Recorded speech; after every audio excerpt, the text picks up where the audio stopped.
গল্প পিঁপড়ে আর হাতির দোস্তি। একবার এক বনে একটা পিঁপড়ে আর একটা হাতির মধ্যে বন্ধুত্ব হল। পিঁপড়েটা ছিল খুব চালাক আর হাতিটা ছিল একটু বোকাশোকা, কিন্তু মনটা ছিল খুব ভালো।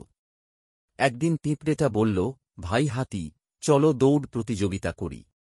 হাতি হেসে বলল, তুই তো আমার পায়ের নখের সমান, তুই আমার সঙ্গে দৌড় দিবি? পিঁপড়ে বলল, আরে ভাই, মজা করছিলাম। তবে একটা কাজ করা যাক, তুমি যদি আজ থেকে আমার উপরে বসে ঘুরে বেড়াও, তাহলে আমি তোমার গাইড হব। হাতি খুশি হয়ে রাজি হল।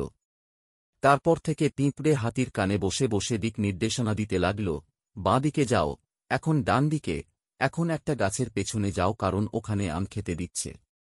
হাতি খুশি মনে ঘুরে বেড়াচ্ছে, আর পিঁপড়ে ভাবছে, বাহ, লাক্সারি ট্যুর হচ্ছে একেবারে। কয়েকদিন পর হাতি জিজ্ঞাসা করল, ভাই পিঁপড়ে, তুমি কি কখনো নামবে না?